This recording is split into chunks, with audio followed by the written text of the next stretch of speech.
사도행전 지금부터는 이제 미시한 거, 미시적인 거, 나무를 보듯한 것은 일단은 다 기억할 수 없으니까 그것은 잘 두고 거시적인 거, 큰 숲을 보는 의미대로 성경은 항상 보면서 미시적인 것을 봐야 됩니다. 1장부터 7장까지는 사도행전의 주제 말씀은 너희가 성령이 하신 너희는 권능을 받고 예루살렘, 그 다음에 온 유대, 그 다음에 사마리아, 땅끝까지 그대로 1장 8절의 말씀을 가지고 쭉 이 성령의 저자가 풀어나간 거예요. 1장부터 7장까지는 예루살렘과 온 유대입니다. 예루살렘과 온 유대. 하나님의 말씀이 살아있고, 그 다음에 성전이 있는 곳이죠. 그 다음에, 오늘 이 8장부터 13장까지는 사마리아에서 일어나는 핍박에 있어서 자기 자발적으로 복음을 전했으면 좋겠는데 교회에 취해가지고 그 하나님의 말씀을 더 기억하죠. 예수님 말씀을 실천하지 못했을 때 하나님 복음은 하나님이 타협하지 않습니다. 핍박을 줘서 강제적으로 흩으시는 것이죠. 강제 흩으셔서 사마리아까지 복음 전한 것이며 사도 바울과 바나바의 선교를 시작으로 해서 안디옥교회를 중심으로 13장부터 마지막까지는 땅끝을 이야기합니다. 그렇게 성경은 명확하게 안에 구성을 하고 플랜을 세우고 이 사도행전이 기록되었다. 오늘은 사마리아의 첫 복음을 증거하는 그의 모습이 스데반 순교를 위해서 억지로 강제로 또 하나님의 큰 섭리에서 이루어진다. 좀 말이 길었죠. 오늘은 19절부터 13절까지는 시몬, 마술사 시몬 이렇게 주제를 정할 수 있는데 9절부터 13절뿐만 아니고 18절부터 25절까지 마술사 시몬에 대한 이야기입니다. 그 다음에 14절부터 17절까지는 베드로와 요한의 사도에 의해서 성령 세례를 주는 모습이 나옵니다. 그래서 그렇게 크게 두 개, 시몬 마술사와 베드로와 요한의 성령 세례에 대해서 말씀을 좀 정리를 쭉 하도록 하겠습니다.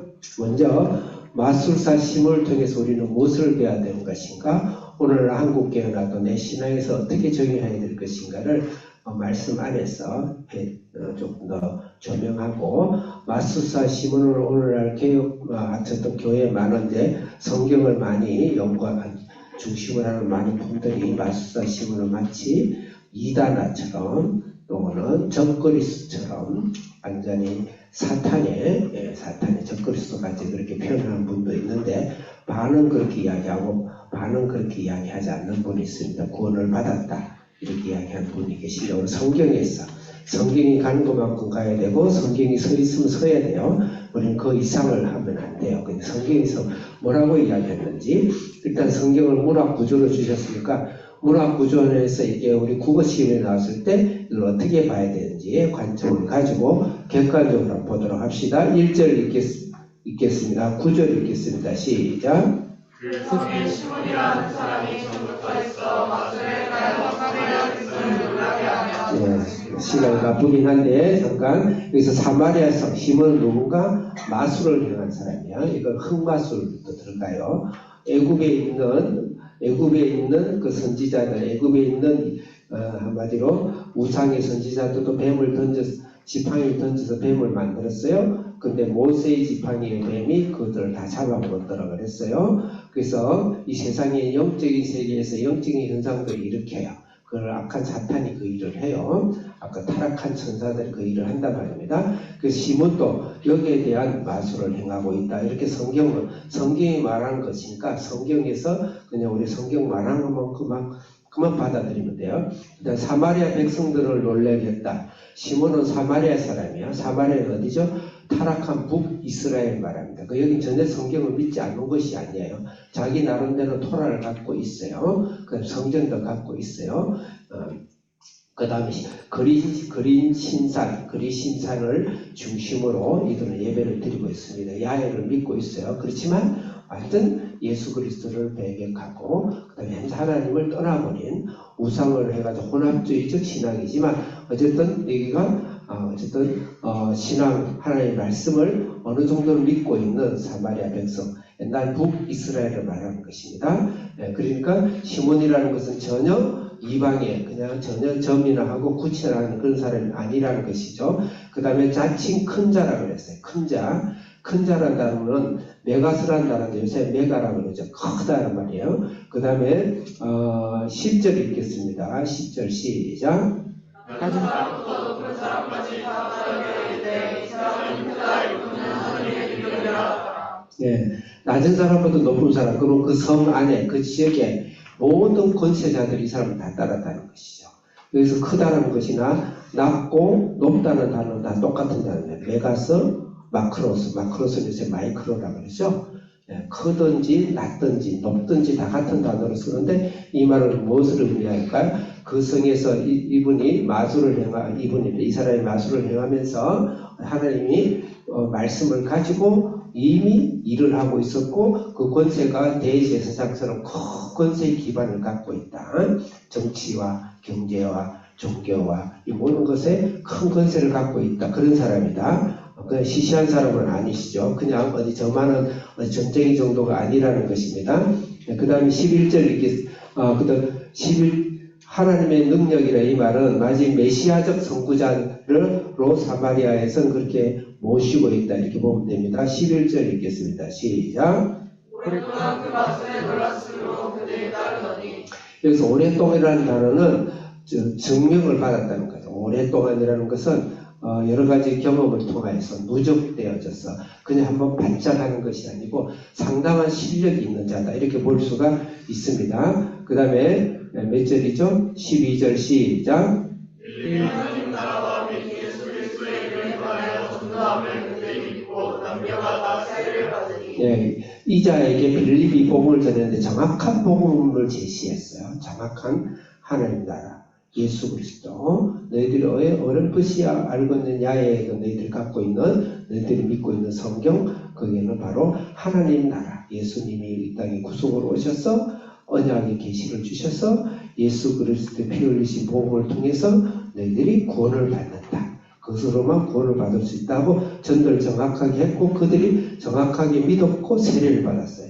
더 이상 첨부되는 건 없어요. 성경이 말한 대로 일단 믿었대. 성경 그들이 믿었고 세례를 받았다. 그래서 이 복음을 듣고 이들이 구원을 받은 것이 확실합니다. 13절 읽겠습니다. 시작. 세례를 받은 후에 전심으로 그 일을 따라다니며 그가 하는 표적과 그 능력을 보고. 이 시몬도 정확하게 세례를 믿고 전심으로 이것은 충성스럽게 빌립을 따라다녀서 그것은 진정성이 있는 거예요. 그 다음 표적과 큰 능력을 보고 논란이라 예수님도 마가복음을 통해서 제자들에게 마지막으로 표적과 귀신과 세방언과 독을 먹어도 독을 만져도 죽지 않고 병든 손으로 병든 자를 낫게 하는 그런 복음을 전하라고 마지막 지상명령을 주셨단 말입니다. 그것을 보고 따랐기 때문에 시몬 마술사는 잘못된 건 없어요. 여기까지. 잘못이 무엇인가? 18절 읽겠습니다. 18절 몇 절이죠? 18절 시작. 시몬이 그래서 돈을 드렸다고 그랬죠. 19절 시작.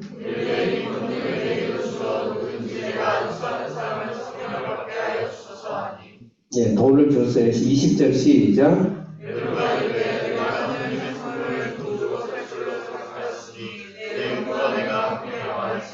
은도 돈이죠. 그러니까 돈을 들여서 이 성령의 능력을 살려고 했다는 것이요.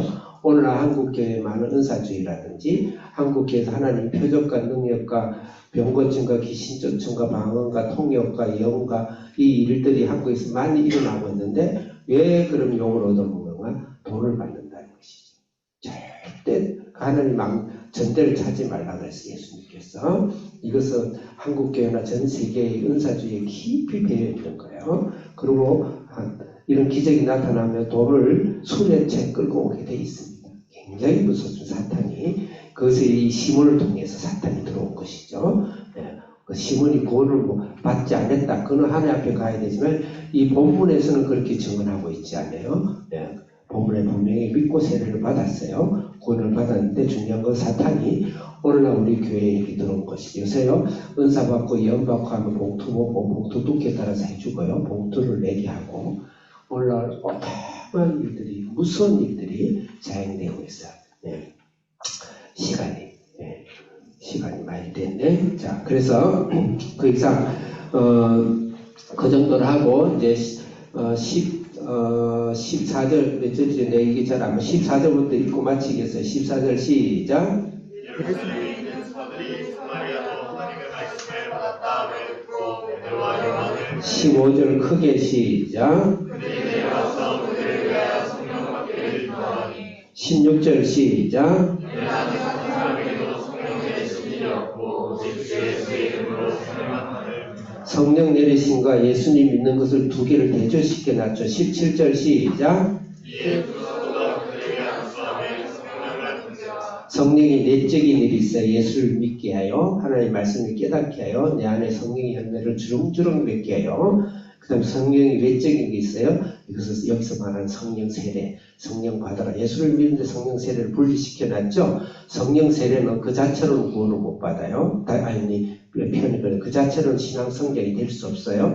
내적인 성령의 역사를 위해서 우리에게 위로해 주기 위해 선물로, 말 그대로 선물로 성령의 세례를 주십니다. 여기까지 부인을 하면은 안 된다는 것이죠. 그래서 뭐 나경일 목사라든지 한소방 일산시 일큰 한소방교회 목사님이라든지 하용조 목사님, 온누리교회 김상학 목사님, 또 신약 총신의 대부 같고 신학의 아버지 같은 박윤선 교수님은 이것을 방언을 부인하시다가 말년에 방언을 받으셨어요. 그래서 전체 다시 고백했습니다. 내가 잘못했다.